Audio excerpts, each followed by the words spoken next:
Je veux faire un témoignage pour la gloire du Seigneur. La journée d'hier était une très grande journée. C'était une journée remplie de bénédictions, où j'ai encore vu la main puissante du Seigneur en œuvre et d'une manière directe. Et je ne peux pas m'empêcher de témoigner afin que la gloire lui revienne. En effet, hier, j'ai ma tante qui est venue du Cameroun, étant souffrante. Et il était question que mon frère et moi, nous allions lui rendre visite chez un de ses enfants. Mais sauf que depuis le matin jusqu'à près de 14 heures, nous n'avons pas eu des nouvelles parce qu'il était question qu'on sache là où elle se trouvait exactement pour qu'on aille avec le repas, mon frère et moi. Mais on n'a pas eu des nouvelles. Mais c'est un peu plus tard qu'un de ses enfants, une de ses filles, nous a fait savoir que voilà, eux, ils sont tous à l'hôpital et que voilà, Karine, une de nos cousines, était vraiment gravement malade, était dans le coma. Voilà, c'est ça. Était dans le coma et qui sont tous à l'hôpital. Donc, il n'était plus question de ma tante. On a dit qu'on a compris. Et donc, mon frère et moi, on a pris la nourriture. Nous nous sommes directement dirigés plutôt à l'hôpital. Et les circonstances étaient que ma cousine, elle était enceinte de 19 semaines, je pense. De 19 semaines, elle était enceinte des jumeaux. Et étant chez elle, elle a eu des problèmes, des complications de grossesse.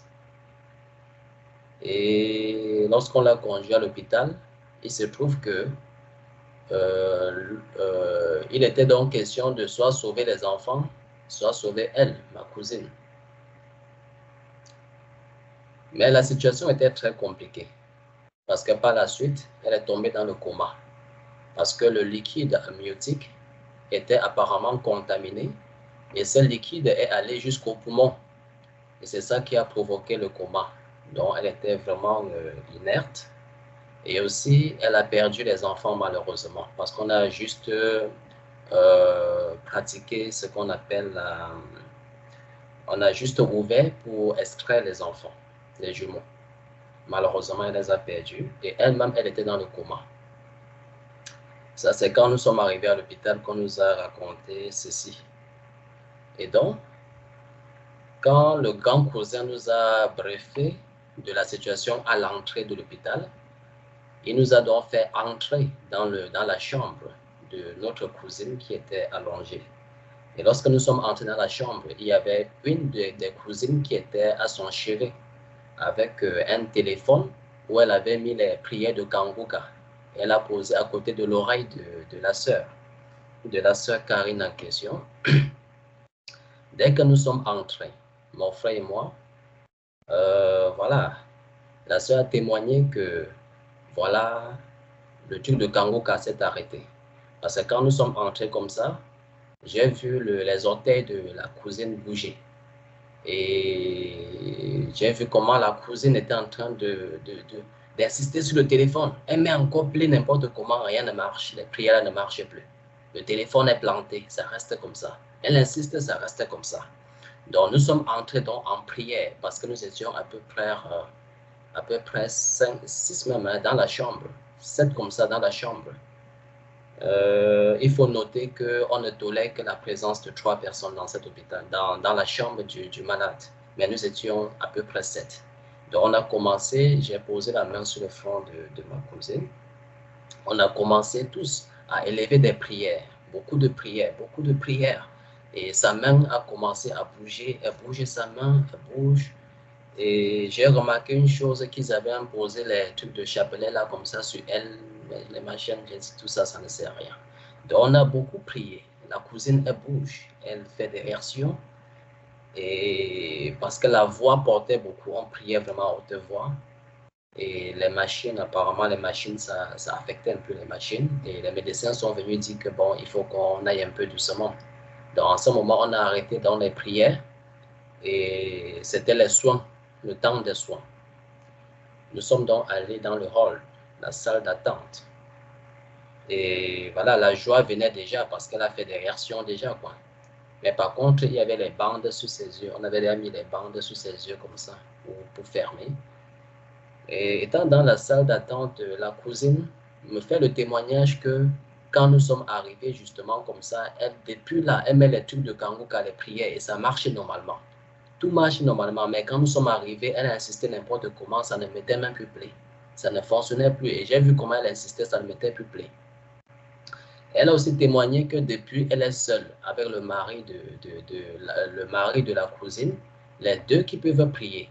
Mais comme son mari n'était pas là, elle était la seule qui pouvait prier et les autres ne pouvaient pas prier. Et elle était un peu découragée. Et elle disait dans son cœur que vraiment, il faut que Dieu lui envoie des personnes qui ont la foi, les personnes qui peuvent prier avec elle. Elle avait ce désir ardent et qu'elle ne savait pas que moi je priais, les choses comme ça. Qu'il fallait vraiment que Dieu lui envoie de quelqu'un, des personnes. Parce que je vais préciser que dans cette famille, les mêmes enfants, il y a une partie qui ne croit pas à Jésus. Et il y a une partie qui croit plus au truc des énergies, là, tous les trucs africains, comme vous savez là. Donc, elle croit en Jésus, et celle qui est dans le coma croit également en Jésus, et la mère croit en Jésus. Mais tout le reste des frères et sœurs ne croient pas en Jésus, les énergies. Donc, qu'est-ce qui se passe? Pendant qu'on faisait les soins de la malade en question, le Seigneur m'a mis à cœur d'appeler un des frères pour qu'il puisse m'assister dans les prières dans cette salle. Et donc, j'ai essayé d'avoir par le frère Silas, mais ça n'a pas marché. Et donc, j'ai appelé le frère Georges. J'ai laissé les messages au frère Georges. J'ai d'abord appelé, après j'ai compris qu'il devait être en prière dans le Skype. Donc, j'ai laissé des messages au frère Georges. Et gloire à Dieu qu'il était assez réactif. Et je l'ai un peu décrit la situation par message, ce qui se passe. Le frère m'a dit à quelle heure on va prier. J'ai donc dit à 19 heures. Donc, quand les médecins ont fini les soins, nous nous sommes redirigés dans la salle. Nous étions près de 6. Mon frère, moi-même, la cousine, le mari de celle qui était dans le coma, qui était revenu, une autre jeune fille, et plus le frère Georges que j'ai appelé en vidéo. Lui, il était en ligne, donc nous faisions encore 6 en tout. Et donc, on a commencé par louer le Seigneur, par des cantiques, des louanges. On a beaucoup loué le Seigneur. Et cette fois-ci, on a baissé vraiment le rythme pour que les médecins ne nous troublent pas. Et les appareils étaient OK. Rien ne dérangeait les appareils. On a donc baissé le ton, on louait, on chantait, on glorifiait le Seigneur. Et par la suite, nous avons tous élevé la voix pour prier pour notre sœur Karine. Et après ça, j'ai dit que chacun prie à tour de rôle. Pour Karine, autant pour moi. Et donc, j'ai laissé l'honneur d'abord au frère Georges, comme il était plus au téléphone. Il a prié, ensuite j'ai prié. Tous dans la salle, nous avons prié. Et à la fin, on a juste rendu grâce à Dieu, tout en le remerciant que nous savons que tu nous as écoutés. Et nous savons que nous sommes allés en vainqueur. Et nous avons vaincu. On te rend grâce et que vraiment toute ta gloire soit accomplie dans la vie de notre sœur.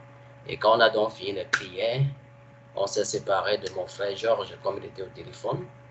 Et après quelques secondes, quand on s'est séparé du frère Georges, au trop 3 minutes, au trop même, la sœur, elle a ouvert les yeux. Et on a rendu grâce à Dieu. La sœur, elle a ouvert les yeux et nous étions vraiment très contents. J'ai même fait une vidéo, j'ai envoyé à mon frère Georges pour qu'il soit aussi en joie. Mais après, je l'ai rappelé directement. Il nous a vus et tout ça. C'était vraiment la joie totale. On a rendu grâce au Seigneur. Et ma cousine, elle était très contente. Elle dit que vraiment, je ne savais pas que tu priais. Je ne savais pas. Donc, vraiment, on était très heureux. On était très heureux. Nous sommes donc retournés dans la salle d'attente et tous étaient vraiment très heureux. Et une des grandes cousines là, qui croit beaucoup aux énergies, qui ne croit pas en Jésus, donc je l'ai aussi parlé de la situation que la sœur, qu'elle est réveillée, qu'elle a ouvert les yeux, et puis elle a même souri, Et puis voilà, qu'est-ce qui se passe? La grande cousine dit que oui, Yannick, oui, vraiment, merci beaucoup. J'ai dit non, je ne vais pas me remercier, c'est la famille, c'est la famille. Après, elle dit que vous avez prié, vous étiez combien? C'était les qui comme ça? J'ai dit, j'ai dit que j'ai appelé un de mes frères là. Et il y avait ta soeur, il y avait telle personne, Boris, et nous avons élevé la voix, on a prié, et Dieu nous a exaucés d'une manière instantanée. On a donc rendu grâce à Dieu. Dans ce témoignage, vraiment, pour nous fortifier, bien-aimés, et surtout pour m'adresser aux conducteurs, à nous tous, et surtout aux conducteurs, qu'en réalité, nous devons sortir. Parce que dans le monde, on dit souvent qu'on reconnaît le maçon au pied du mur. Mais le Seigneur Jésus dit que on n'allume pas, nous sommes la lumière du monde, on n'allume pas une lampe pour la cacher sur le boisseau, mais on suspend sur des chandeliers afin que ça puisse éclairer toute la maison. Et la Bible dit encore que la créature tout entière attend avec un désir ardent la révélation des fils de Dieu.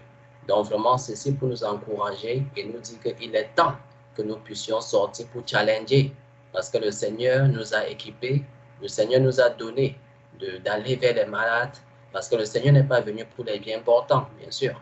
Il est venu pour les gens qui sont souffrants, il est venu pour les malades. Vraiment que ce témoignage, toute la gloire revienne à Dieu et que ça nous challenge de toujours de comprendre que vraiment nous ne travaillons pas en vain et que le Seigneur est avec nous. Vraiment que toute la gloire lui soit rendue. Amen.